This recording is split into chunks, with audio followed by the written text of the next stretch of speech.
নন্টে, আমি যা দেখছি তুইও কি তাই দেখছিস? হ্যাঁ রে বলতে, কেলটুদার একটা ক্ষীরের পুর দেওয়া মিঠাই। আর এই তুড়িটা এখানে কি করছে রে? এটাকে আমি একটু একপাশে সরিয়ে দেব।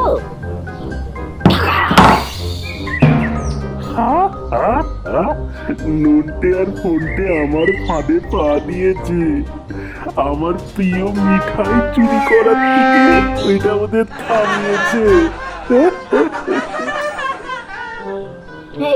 কেলিটা কি দড়িবাজ মাইরি! মারও কেলি, চল আমরা দোকান থেকে ওই মিঠাই কিনে নিয়ে আসি, চল।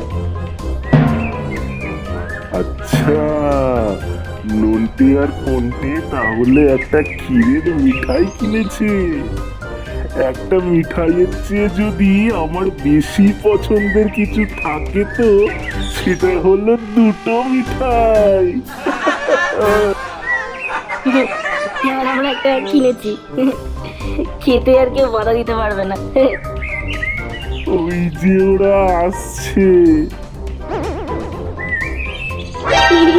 এটা কি হলো? এটা কি হলো? এই এই এই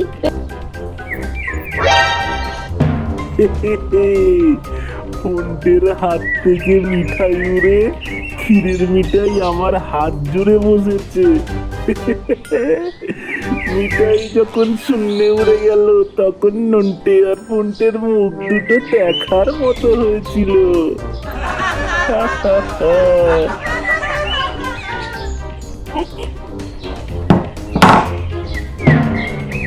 এই, আপনারা আমার মিঠাই বরবাদ করে দিয়েছেন। তোমার মিঠাই? বাঁচাও বাঁচাও বাঁচাও বাঁচাও, আমায় মেরো না, বাঁচাও। দেখি, কেলটুটা তো দেখছি দ্বৈত আক্রমণে আক্রান্ত।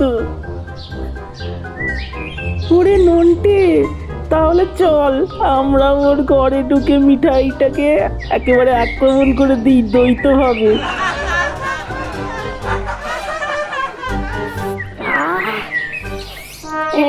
ক্ষীরের মিঠাইটা দারুণ ছিল কেলটুদা, তোমার জন্য অনেকক্ষণ অপেক্ষা করেও তোমার পাত্তা পেলাম না, তাই না? খুব সুন্দর ছিল মিঠাইটা।